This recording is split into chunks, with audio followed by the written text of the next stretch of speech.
Hello बच्चों, last class में हम लोग स्ट्रीम लाइंस के बारे में पढ़ चुके थे। मैंने बताया था स्ट्रीम लाइंस एक कोई इमेजिनरी लाइंस होती हैं किसी भी फ्लो फील्ड में, जिसके किसी भी पॉइंट पे अगर हम टेंजेंट ड्रॉ करें तो वो टेंजेंट उस पॉइंट पे उसके वेलोसिटी वेक्टर के डायरेक्शन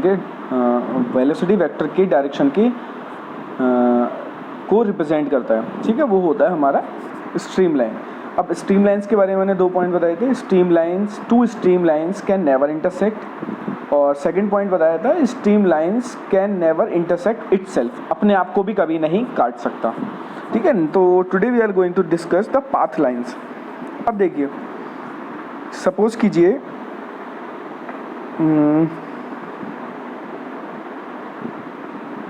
ये कोई नोज़ल है, इस नोज़ल में फ्लो हो रहा है और यहाँ से पानी निकल रहा है। तो सपोज कीजिए ये एक फ्लूइड पार्टिकल है हमारा, ये एक फ्लूइड पार्टिकल है। ये इस समय यहाँ से निकला, फिर यहाँ गया, फिर यहाँ गया, फिर यहाँ गया, फिर यहाँ गया, फिर यहाँ गया, फिर यहाँ गया, फिर यहाँ गया, फिर यहाँ गया। तो हमने क्या किया, जो हमारा फ्लूइड पार्टिकल था उसके जहाँ जहाँ से वो पास हुआ उन सारे पाथ को हमने पॉइंट्स को मिला दिया, और जब हमने सारे पॉइंट्स को मिलाया तो जो लाइन बनी उसको बोलते हैं पाथ लाइन, उसको बोलते हैं पाथ लाइन। एक बार डेफिनेशन देख लीजिए, इसको बोलते हैं पाथ लाइन। और आप देख सकते हैं कि पाथ लाइन अपने आप को काट सकती है, जबकि स्ट्रीम लाइन जो होती है वो स्ट्रीम लाइन अपने आप को कभी भी इंटरसेक्ट नहीं करती। तो ये चीज़ ध्यान रखनी है। एक बार पाथ लाइन की डेफिनेशन देख लीजिए। The line drawn by tracing the path of single fluid particle. क्या करते हैं, the line drawn by tracing, trace कर रहे हैं सिंगल फ्लूइड पार्टिकल ने जहाँ जहाँ से पास हुआ उन सारे पॉइंट को ट्रेस करा। उन सारे पॉइंट को ट्रेस करने के बाद जो लाइन ड्रॉ की वही कहलाती है हमारी पाथ लाइन। और पाथ लाइन एक दूसरे को काट सकती है। नेक्स्ट है बेटा स्ट्रीक लाइन। स्ट्रीक लाइन के लिए समझिए, स्ट्रीक लाइन के लिए ये समझिए आप, सपोज कीजिए ये एक नोज़ल है और फ्लो हो रहा है। अब हमारे पास 4 पार्टिकल हैं, A, B, C, D, ये 4 पार्टिकल हैं। मैंने एक dt टाइम इंटरवल लिया, इस टाइम इंटरवल के बाद मैंने देखा A पॉइंट यहाँ पर है, मैंने देखा B पॉइंट यहाँ पर है, मैंने देखा C पॉइंट यहाँ पर है, और मैंने देखा D पॉइंट यहाँ पर है। यानी सेम इंटरवल में, यानी T टाइम में A यहाँ पर था, उसी टाइम में जब A यहाँ पे था B कहाँ पे पहुँच गया, यहाँ पे। C कहाँ पे पहुँच गया, यहाँ पे। D कहाँ पे पहुँच गया, यहाँ पे। अब आप देख सकते हैं टाइम इंटरवल सेम है। सबसे दूर कौन गया, D, यानी सबसे ज़्यादा वेलोसिटी किसकी होगी, D की, क्योंकि चाल बराबर दूरी बटे समय, और दूरी बराबर चाल इंटू समय। तो अगर समय कांस्टेंट हो और दूरी ज़्यादा तय की गई है तो चाल ज़्यादा होगी। यानी टाइम इंटरवल कांस्टेंट था, उसी में A यहाँ पे, B यहाँ पे, C यहाँ पे, D यहाँ पे। इन सारे पॉइंट के जहाँ जहाँ से ये पॉइंट पास हो रहे हैं, जहाँ जहाँ पे ये पॉइंट है, उन सब पॉइंट को मिला दिया। इसको बोलेंगे बेटा स्ट्रीक लाइन, इसको बोलेंगे स्ट्रीक लाइन। ठीक है, एक बार डेफिनेशन देख लेते हैं। डेफिनेशन क्या कहती है स्ट्रीक लाइन की, it is an instantaneous picture of all fluid particles passing through a single point, passing through a fixed point. ये बहुत इंपॉर्टेंट डेफिनेशन है, इसलिए मैंने आपको बताई। ठीक है, आप डेफिनेशन लिख लीजिए और जो मैंने समझाया उसको आप लोग नोट डाउन कर सकते हैं। ठीक है, अब एक क्वेश्चन देख लेते हैं हम लोग। क्वेश्चन क्या कहता है बेटा, क्वेश्चन देख लीजिए एक बार। क्वेश्चन ये कहता है कि एक फ्लो फील्ड है, इस फ्लो फील्ड में V is equals to 5x³ I cap minus 15x square J cap. अब हम लोग जानते हैं कि हम लोग वेलोसिटी वेक्टर को किस तरीके से रिप्रेजेंट करते हैं। वेलोसिटी वेक्टर को रिप्रेजेंट करते हैं हम V vector is equals to UI plus VJ plus K omega. ठीक है, UI plus VJ plus K omega. Since यहाँ पे थर्ड कंपोनेंट नहीं है, J तक है, तो यानी थर्ड कंपोनेंट को हम लोग हटा देंगे। और जब हम इसको इससे कंपेयर करेंगे तो हमको पता लगा कि भाई U की वैल्यू कितनी दी है। देखिए क्वेश्चन में, देखिए इसमें पता लगा कि भाई U की वैल्यू कितनी है। U की वैल्यू है 5x³। V की वैल्यू कितनी है, V की वैल्यू कितनी है 15x² y। u की वैल्यू है 5x³ v की वैल्यू है 15x² y। और स्ट्रीमलाइन की इक्वेशन हमें पता ही है, हमें फाइंड क्या करना है, इक्वेशन ऑफ स्ट्रीमलाइन। स्ट्रीमलाइन की इक्वेशन हमें पता ही है क्या होती है भाई। स्ट्रीमलाइन की इक्वेशन, स्ट्रीमलाइन की इक्वेशन क्या होती है, dx/u is equals to dy/v। क्योंकि यहाँ पे दो की बात कर रहे हैं, दूसरा लेंगे, वरना तीसरा क्या हो जाता है, dz/ओमेगा। तो बस u हमें पता है, v हमें पता है, दोनों को वैल्यू पुट कर देंगे। दोनों की वैल्यू पुट कर दी भाई। एक की वैल्यू थी 5x³, दूसरे की वैल्यू थी 5x² y।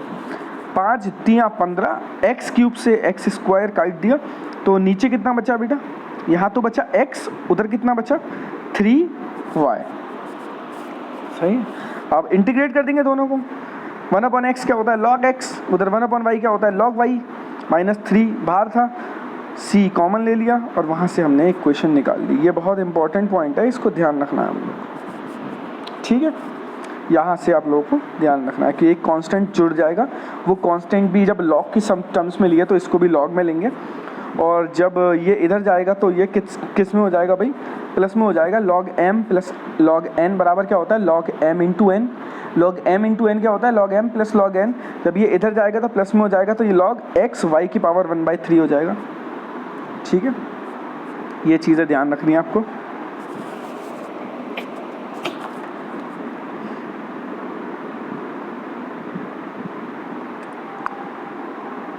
देख लीजिए एक बार, ठीक है। तो ये हो गया भाई। अब हम देखेंगे कॉन्टिन्यूटी इक्वेशन। एक कॉन्टिन्यूटी इक्वेशन हम जानते हैं a1, एक कॉन्टिन्यूटी इक्वेशन होती है a1 is equals a1v1 is equals to a2v2। ये हम लोगों ने पढ़ी हुई है। Now we will see the other continuity equation in which the mass conservation equation applies, in which the mass conservation equation applies. देख लेते हैं भाई। देखिए यहाँ पे हम लोगों ने क्या किया है, एक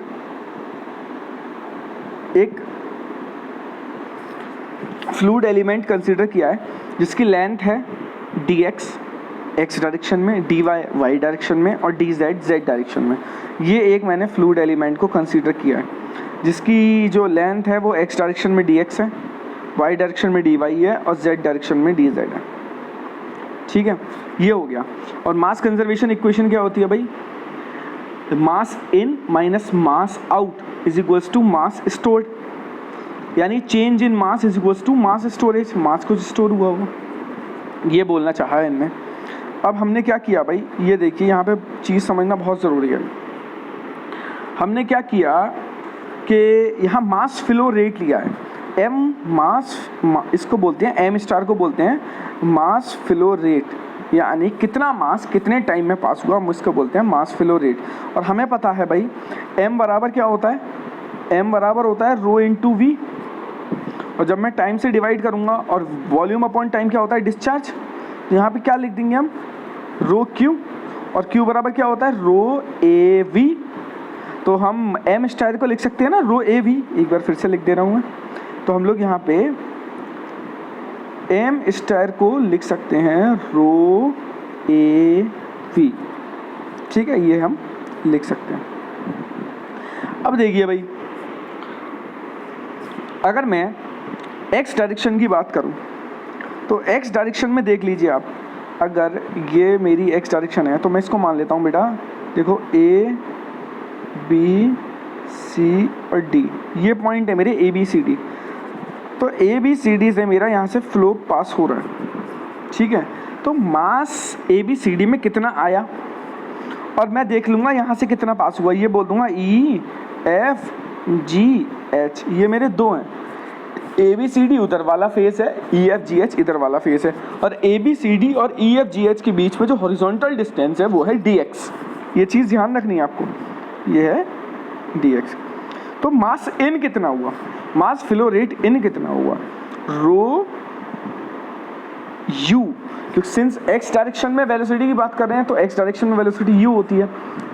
और ए बी सी डी का एरिया कितना है, D x into D Z, यही तो है। तो ये हुआ भाई मास इन, ये हुआ मास इन, ठीक, ये हुआ mass in rho you D Y into D Z, यहाँ पे डी वाई आएगा बेटा, सही कर लेना, D Y into D Z, ये है मास इन। अब देखते हैं भाई मास आउट कितना हुआ, मास आउट देख लेते हैं।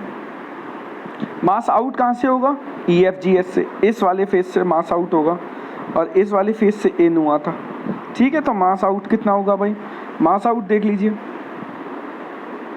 मास आउट कितना होगा, जितना मास था उसमें कुछ ना कुछ तो चेंज हुआ होगा। टेलर सीरीज में पढ़ा है आपने, टेलर सीरीज में आपने पढ़ा है, तो भाई कितना होगा, कितना था पहले, rho you D Y D Z था, प्लस कुछ तो चेंज हुआ होगा, कितनी डिस्टेंस में चेंज हुआ भाई, डेल एक्स डिस्टेंस में चेंज हुआ, तो del upon del X, initially कितना था, rho you D Y D Z into D X कर देंगे बाहर, इंटू डी एक्स, तो ये हुआ भाई मास आउट।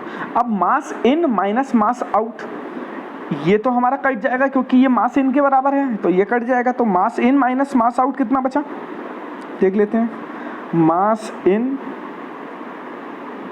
माइनस मास आउट, ये हम एक्स डायरेक्शन की बात कर रहे हैं केवल, मास इन माइनस मास आउट कितना बचा, del upon del x rho you D Y into D Z, और बाहर क्या था, डी एक्स, और जरा देखिए D x D Y D Z क्या है बेटा, D x D Y D Z क्या है, वॉल्यूम है ना, तो हम लोग लिख सकते हैं मास इन माइनस मास आउट को rho upon rho x del upon del x rho u v, ये तो लिख सकते हैं भाई।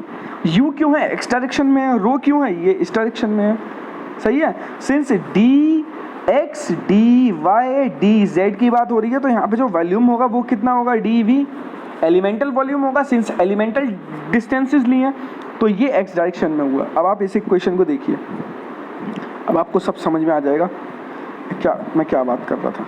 देखिए इस इक्वेशन को देखिए, अभी मैंने इसी इक्वेशन की बात करी है ना, mass in minus mass out, तो माइनस है तो माइनस आएगा, तो rho upon del x rho you d v, ये एक्स डायरेक्शन में था, ये वाई डायरेक्शन में है, ये जेड डायरेक्शन में है, देख लीजिए एक बार, वाई डायरेक्शन में है तो वी लिया है और नीचे वाई लिया है, जेड डायरेक्शन में है तो ऊपर ओमेगा लिया है, नीचे जेड लिया है, और इधर क्या लिया है, इधर क्या लिया है, ये एक्स वाई जेड डायरेक्शन में हो गया, और उधर लिया है भाई del rho upon del t into d v, del rho upon del t into d v, ये क्यों लिया है, since mass is neither created nor destroyed in the fluid element, hence net increase of mass per unit time in the fluid element must be equal to rate of increase of fluid element, but mass of fluid element is rho del x del y del z and its rate of increase with time is